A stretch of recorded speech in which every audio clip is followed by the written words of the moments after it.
Welcome to the America's 360 podcast. Get the inside scoop and the outside perspective on the latest developments from Canada, Latin America, and everywhere in between. America's 360 is a production of the Woodrow Wilson International Center for Scholars. Welcome to America's 360. I'm John Molesky. This program is brought to you by the world's #1 think tank for regional studies, and America's 360 is a collaboration among the Wilson Center's Argentina Project, Brazil Institute, Canada Institute, Latin American Program, and Mexico Institute.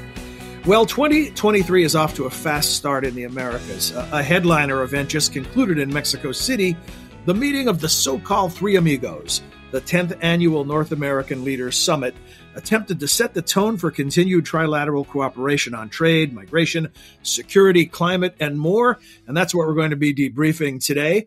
What occurred and what we can expect moving forward. Then a little later in the program, we'll have an update on the situation in Brazil for you. But first, please say hello to Mexico Institute Director Andrew Rudman and Canada Institute Director Christopher Sands, or as I like to think of them, the Two Amigos. Welcome, gentlemen. John. Hi, Chris. You know, I'm at an age and a place in pop culture references where the Three Amigos to me are Chevy Chase and Martin Short and Steve Martin. But we're not talking about them today. We're talking about the leaders of Mexico, the United States, and Canada. And gentlemen, before we talk about what happened in at the summit, give us your sense of what the expectations were during the lead-up. Was anybody expecting anything seismic to occur? Chris, let's start with you. I think the first exciting thing was that it was happening. You know, we spent 4 years during the Trump administration in which we didn't have summits, and Canada, a couple of times when it was its turn to host these meetings, which go back to 2005 originally and the George W. Bush administration, twice Canada failed to host. So we had years where we didn't meet at all, even before then. So the fact that we were getting back on track, we had the United States hosted here in Washington in 2021. Mexico was hosting officially for 2022. And as the year went on, we kept looking at the dates and running out of 2022 available options.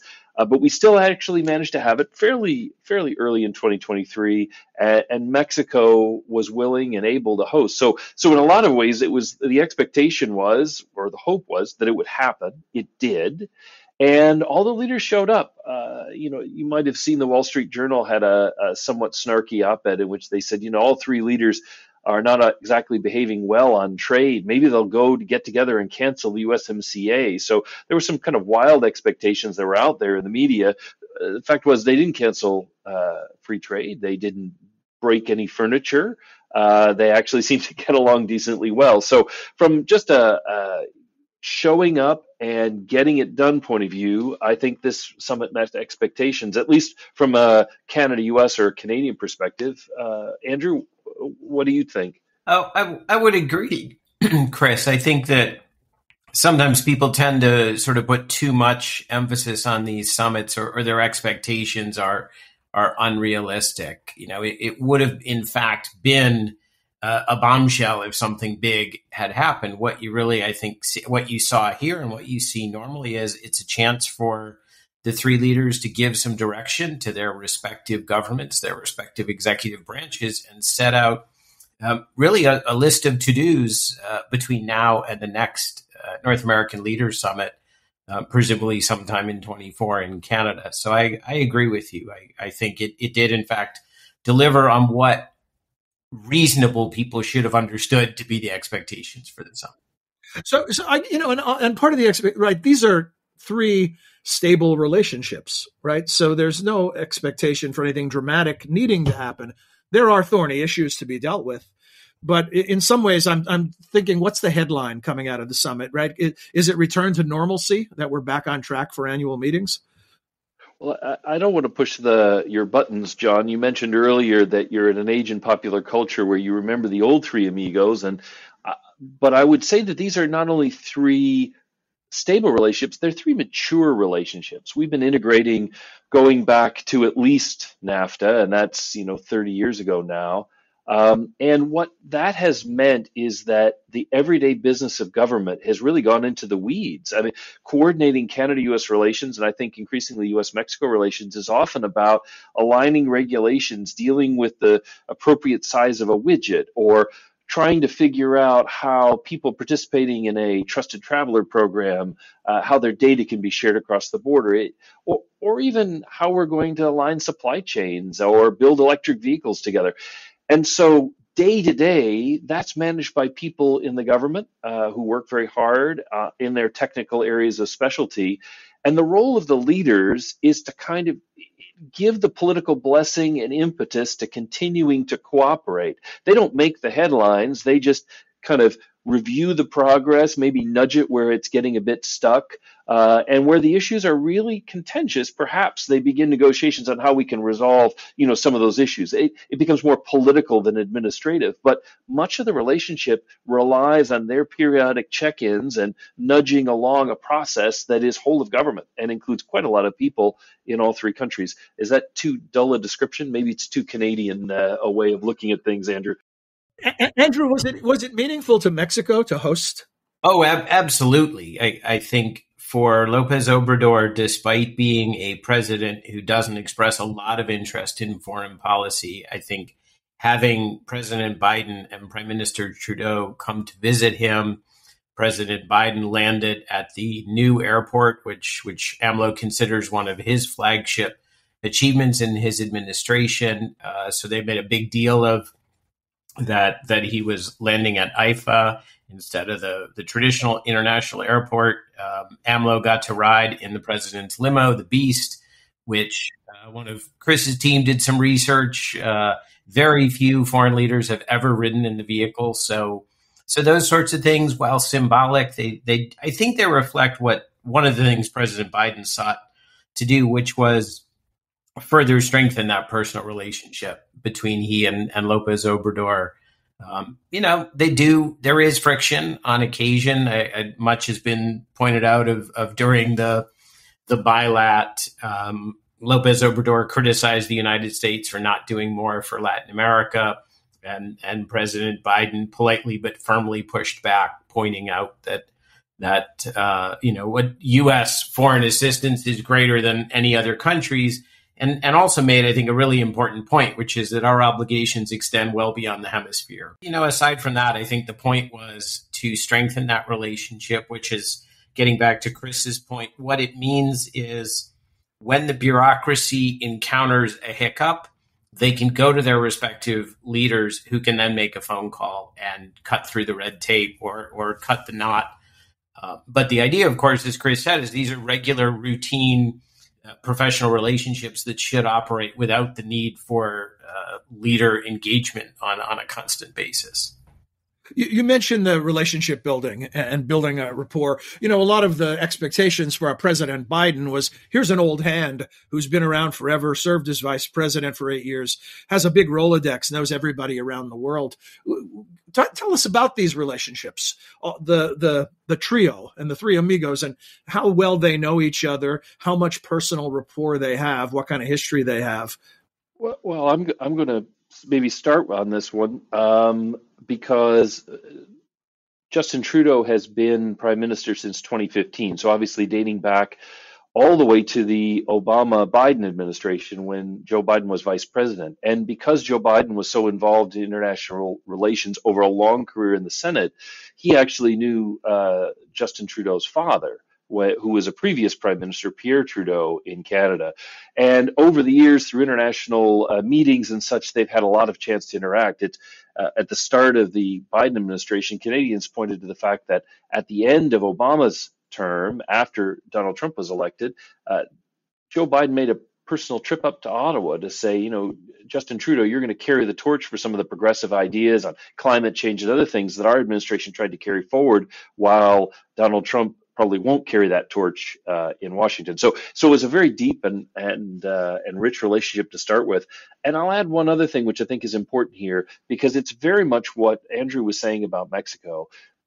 Although we are obviously different sizes of population and wealth and so on, the Canadians really prize that sense that at a person-to-person level, we're equal. And we've designed North America on this idea of three separate but equal sovereignties that puts a lot of pressure on coordination, collaboration to get things done, but is premised on that. Forget the size, forget who's the leader of the free world and all that. We are peers. And I think it may be valuable to AMLO. It's also valuable to Justin Trudeau. And that respect and what comes with it really makes a huge difference to him politically at home, but also I think personally. And it's the foundation of a really, hopefully, good relationship. I think, the AMLO-Biden relationship and probably the AMLO-Trudeau relationship would be different because AMLO only took office in December of 2018.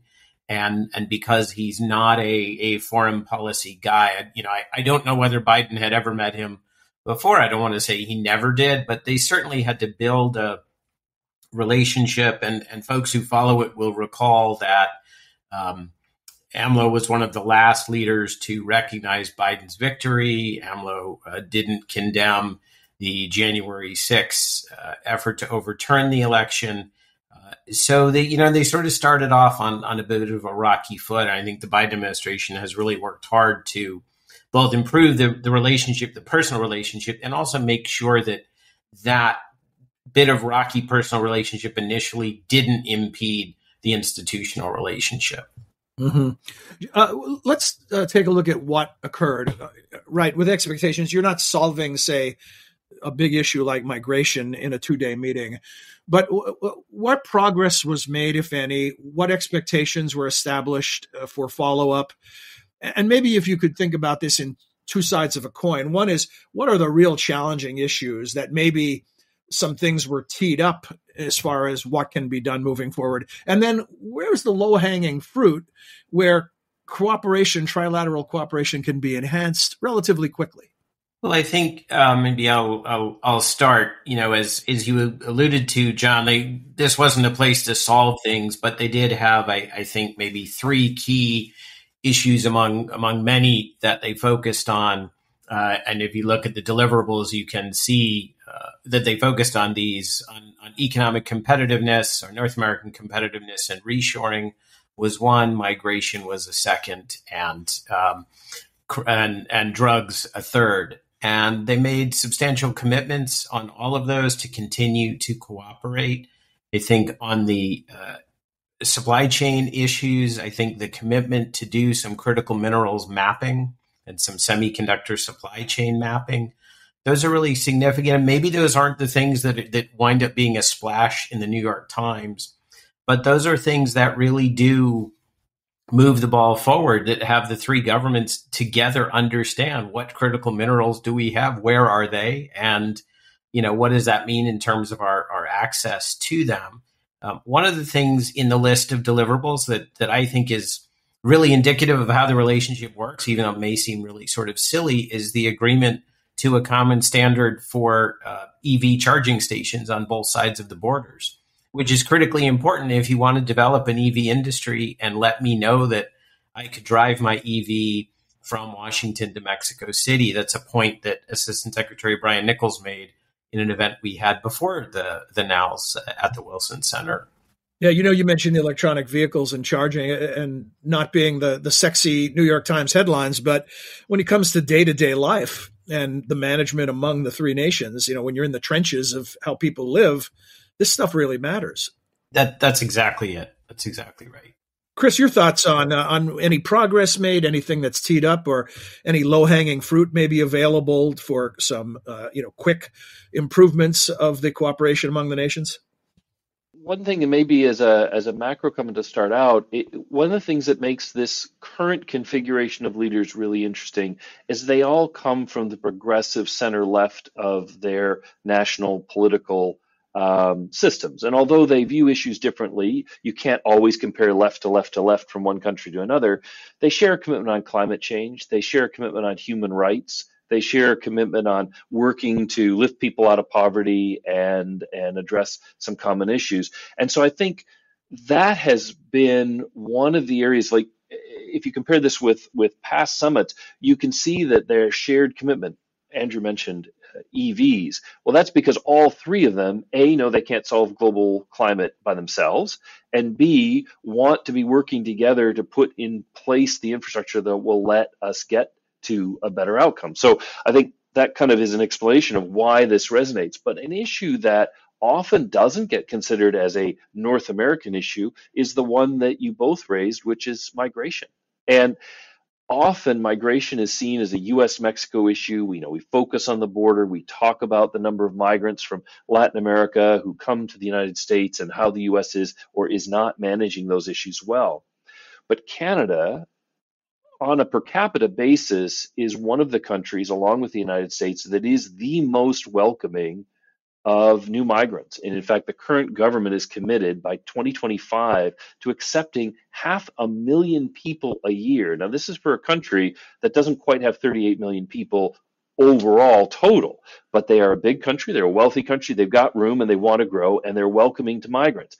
That matters crucially. As we saw in Los Angeles at the Summit of the Americas that led to the Los Angeles Declaration, we have between Venezuela, Syria, and now Ukraine, almost 7 million people who are displaced around the world looking for a home. That number is only growing. And Canada is stepping forward to be part of the solution. And, you could add Haiti and other countries to the list. I think that changes the dynamic. It's less about us berating Mexico about not letting Mexicans up or Central Americans, and it's Canada stepping forward and saying, how can we help? And one area that came up that I thought was extremely positive was a North American student mobility project, building on the 100,000 strong in the Americas Innovation Program.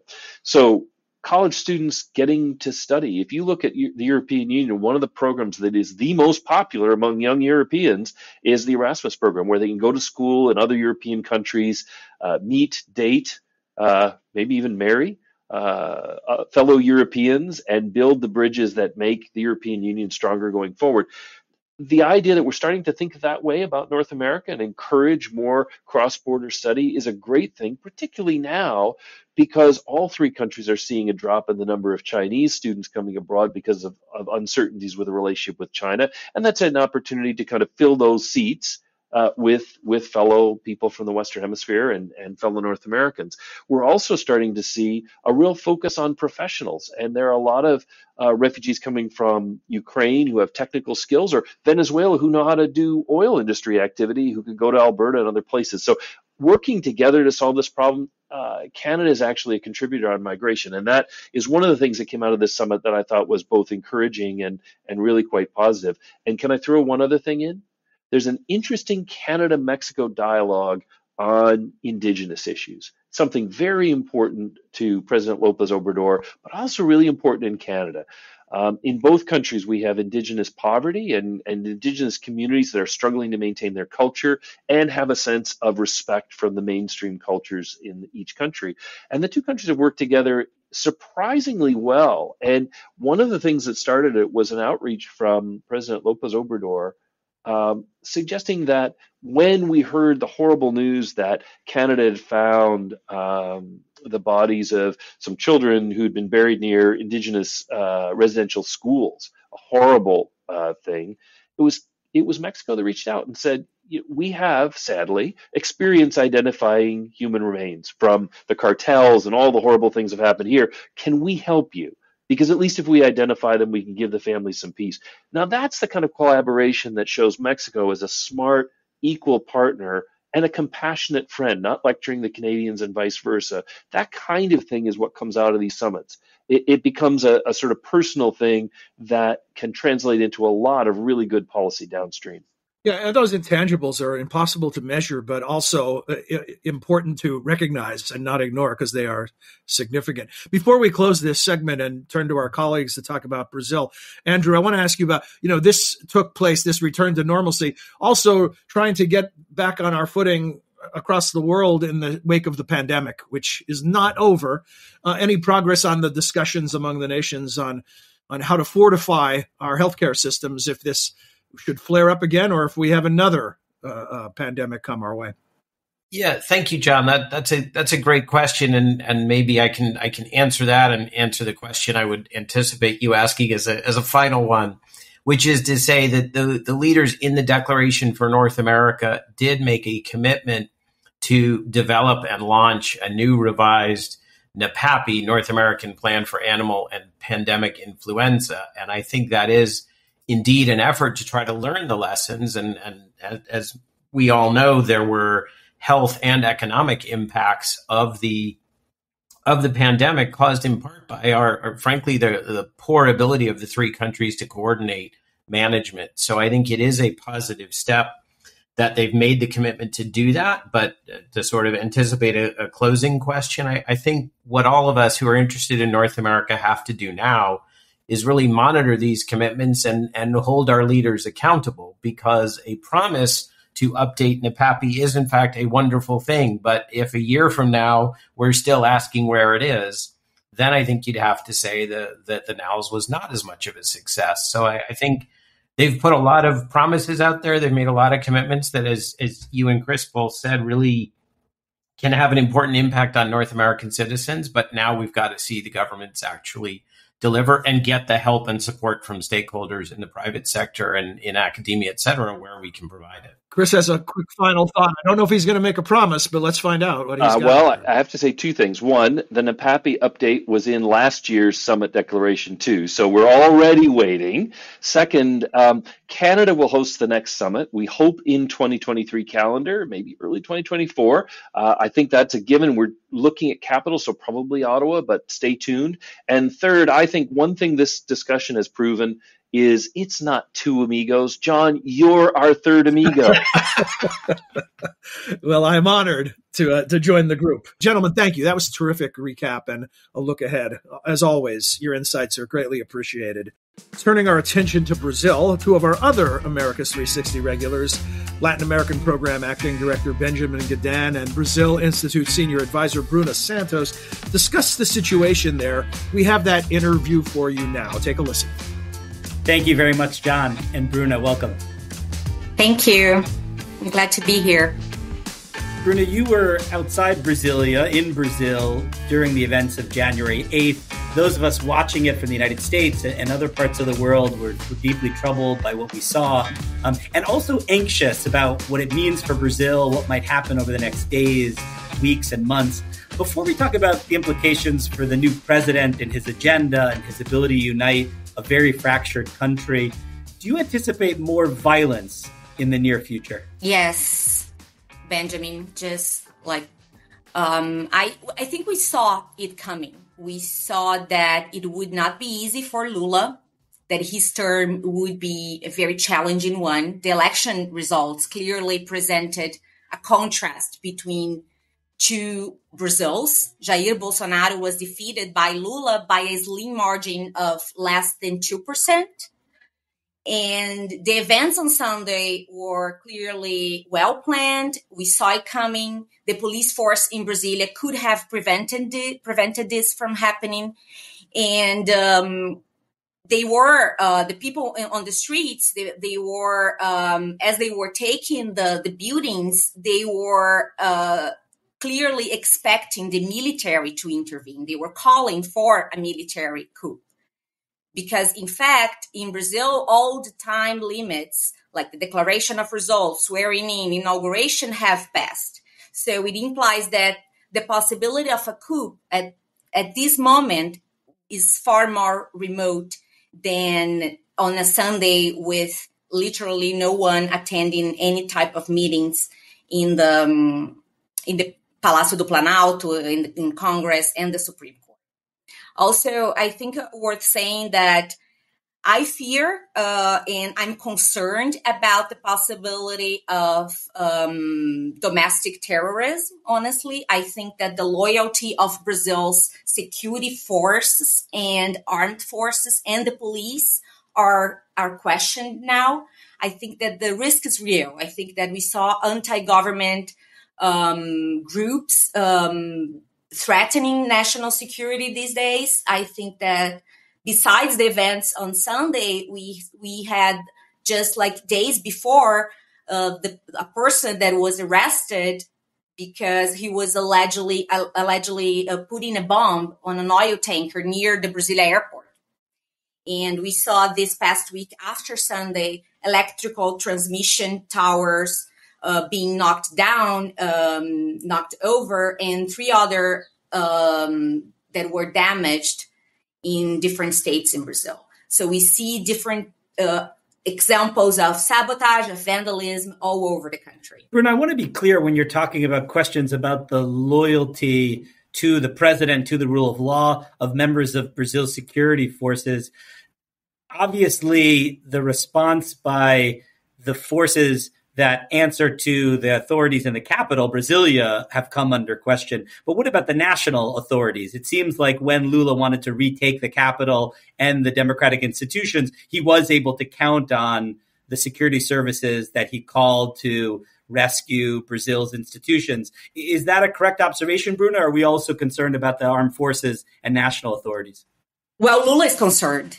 He is, and I think that the failure to prevent such a thing from happening is something that the justice is already dedicating a lot of effort looking into and investigating. The reports after the attacks on Sunday have revealed that some members of the armed forces provided security for the invaders.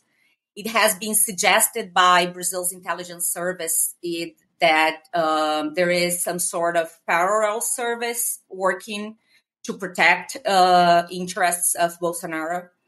And this week, Brazilian newspapers cited bureaucrats who have confirmed those rumors. Lula said that he will do like a thorough screening all over his cabinet and that no one that is considered a Bolsonarista will be working for him. So it's clear that that's his main concern, and that's one of the focus of the investigations that are unfolding by the justice.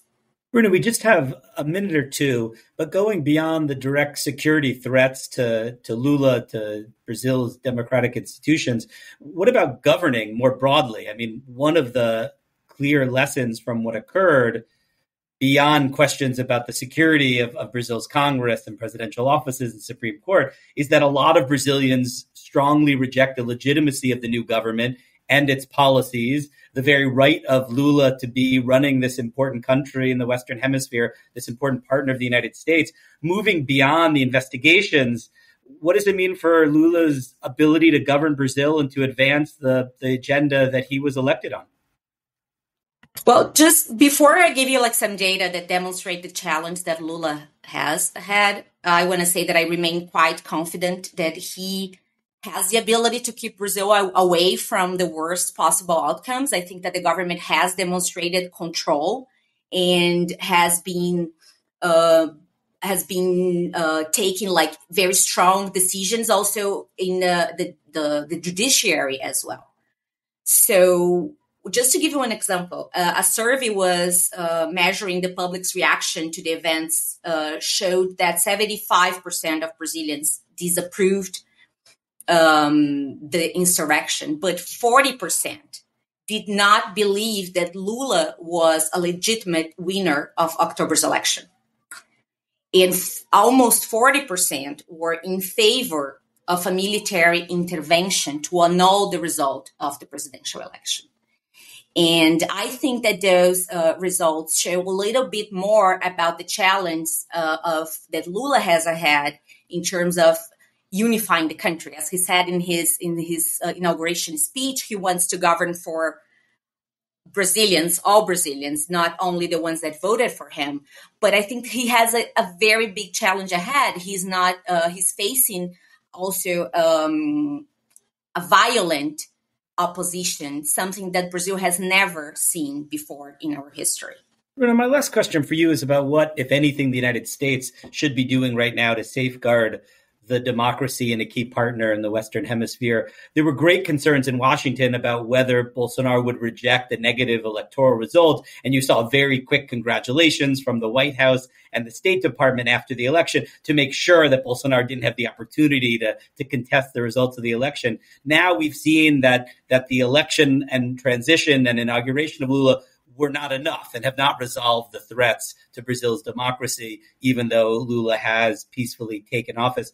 What role, if any, should friends of Brazil in the international community and above all the United States be taking right now to make sure that Brazil's hard-fought democracy remains vibrant? Well, I think the demonstrations from the international community were extremely important in terms of preventing the military to, even like parts of the military that would perhaps back an effort to depose Lula from power. I think it was really important to have the support from the international community to Lula and defending the institutions and the institutions and the governance. Joe Biden has expressed his outrage over the incident really quickly. The same happened in other countries in the continent, Canada, Mexico, US, all over the world, democratic countries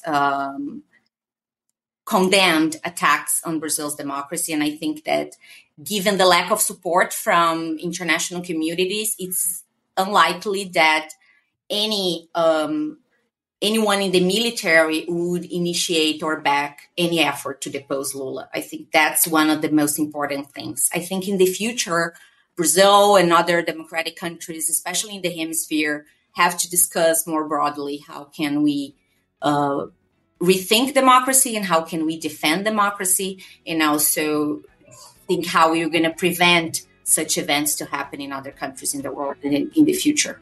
Bruna Santos, Senior Advisor to the Brazil Institute at the Wilson Center.